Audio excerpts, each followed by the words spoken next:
haatan waxaad kusoo dhawaataan barnaamijkii aad galab waliba oo arbaca aad sugi jirteen ee dhaqanka iyo hiddaha waa kan qoraaga axmed faarax cali idaaja.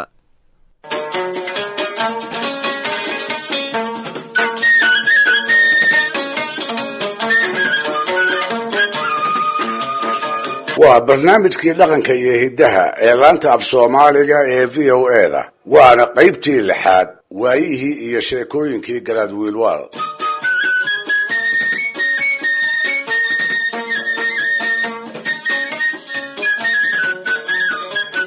dhegaystayaal, malahayga sheekooyinka la yaab kale ee wiilwaal loo saariyo kuwooda ugu caansan waxaa ka mid ah tan ay soomaalidu u taqaan dibiga naasa adag. waa sheeko ay maahmaahi ka hadhay isla markaana inoo iftiimin karaysa siduu mar walba badbaadada naftiisa isha ugu hayn jiray iyo guud ahaan gacantii birta ahayd ee uu ku maamuli jiray dadkii uu u tali jiray. waxaa la yidhi wiilwaal waxaa la walaal ahayd gabar yar oo ay isku bah ahaayeen, xigaalada kale oo idilna uu ka soo dhowaysan jiray. mar walba isaga ayay la socon jirtay, isaga ayay xoolaha la dhaqaalayn jirtay, gaar ahaan intii aanu dhuubka boqortooyo hanan ee garaadnimada aan loogu dhawaaqin. haddii uu reeraha dhex joogo iyo haddii uu bulsho lo-aadda ku maqan yahayba isaga ayay gacanyaro u ahaydoo isaga ayaa agihiisa lagu arki jiray. waxay arrini sidaas ahaataba waagii dambe ayay gabadhii kortay. tuur bay muddoba lahayde maalintii dambe ayay tidcatayoo ka wiratay. waxay noqotay gashaanti guurgal ah oo sugaysa ninkii ay timahaas u furfuri lahayd. waxay soo baxday inan qurux dumar lagu wada kuunyey iyo bocor aan indhaha laga qaadi karin.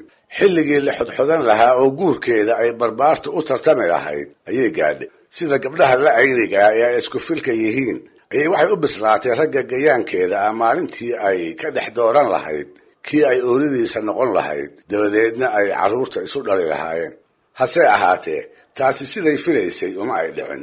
gabdhaha waalkeeda ah halka habeen iyo dharaarba ay barbaartu ag dhooban tahay, iyada midkoodna kuma soo hambaaso, iyada cidina xodxodo uguma timaado.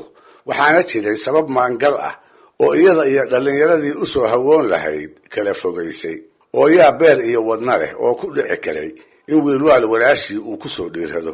yaa isaga oo xodxodadoona inta golihiisa isa soo taaga gabadha soo hawaysan karay. nin waliba warmaha wiilwaal intuu ka baqay ayuu walaashiisna ka maarmay kana fogaaday. wuxuu barbaar waliba door biday inuu xidid kala yeesho oo reero kale uu xila ka doonto.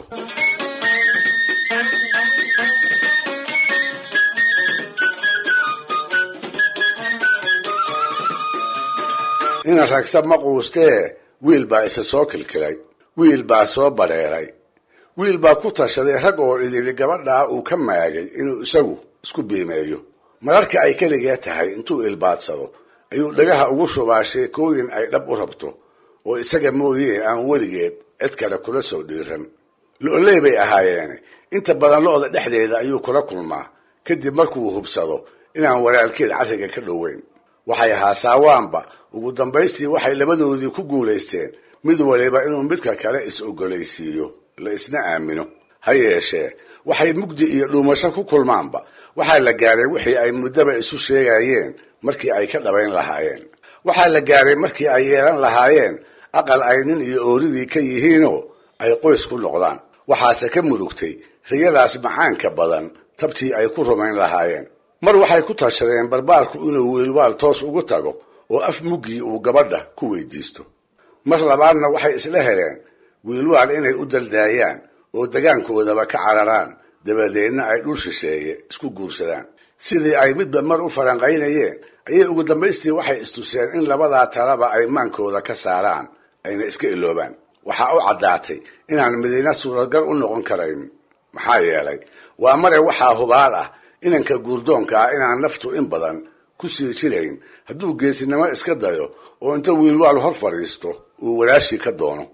wuxuu u qaadan lahaa inanku inuu isaga isla soo simaayo, markaasna kurka ayuu hor dhigi lahaa.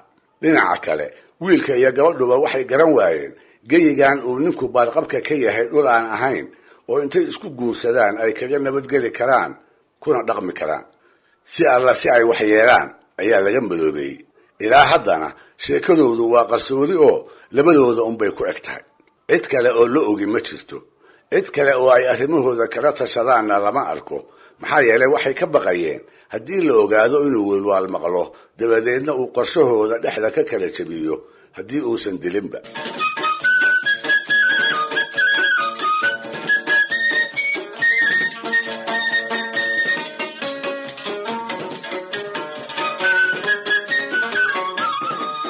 ugu dambaystii waxaa tala keentay gabadhii oo jacayl darani uu ka saydcaleeyey. dhowr cisho oo isku xigta ayay barbaarkii waxay ka dhaadhicinaysay walaalkeed wiilwaal oo ifka saaran inaan guurkoodu sina meel mar u noqon karin. markaas buu ku yidhi, ma waxaad u jeedaa inaynu iska sugno inta uu ka dhimanayo? markaabay ku jawaabtay, maya dhimashadiisa ma sugi karayno. inankiibaa inta su'aal kale ku celiyey ku yidhi, maxaynu haddaba yeellaa? dabadeedna iyada oo aan la gaban ayay ku tiri, waa in la dilaa oo weliba aad adigu gacantaada ku dishaa.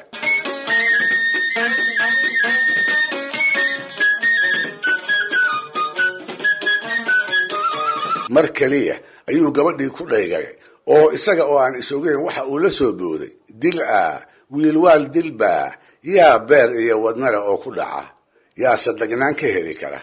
markaas bay tiri, hoy nin baa alla kaa dhigaye walaalkay goorta uu degan yahay haddii aan kuu sheego soo ma dili karaysid. wuxuu ku jawaabay, oo heedhe miyaa lagu maray? yaaba arkay wiilwaal oo dagan, miyaad imalgaysaa? waxay tidhi, aniga ayaa arkay oo aqaan goorta uu degan yahaye adigu nin ma tahay.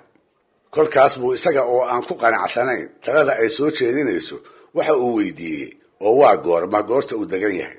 waxay ku jawaabtay, waa fiidkii xilliga ay odayadu golaha u soo hoyato ee si uu u liso uu weelka u qaato. badanaa isaga oo hubkiisa dagaalka gacanta bidix ku wada haysta ayuu lo'dana midda midige ku lisaa. waxay ku soo gebagabaysay, arrintuusa bar walba sidaas ma aha. waxaa lo'dayada ku jira sac tood ah, xoog badan, daddil ah, si loo maaraana ay dhib tahay. sacaas oo lagu magacaabo naasa adag wuxuu ku irmaan yahay oo lagu maaraa dibi uu dhalay oo isna itaal biiran ah, sida hooyadiisna aan wax qaban kara ay jirin. haddaba marka uu sacaa lisaayo oo keliya ayuu hubka oo dhan meel iska dhigaa, waana marka keliya ee uu degan yahay adiguna aad dili karaysid.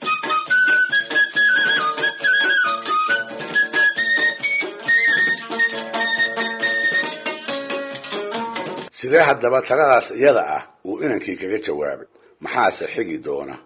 bal wax dhowr dhegaystayaal, barnaamijkii dhaqanka iyo hidduhu maanta halkaa ha inoo jooga. waa inuu toddobaadka inagu soo fool leh iyo dhammaystirka sheekada dibiga naasa adag hadduu eebba idmo.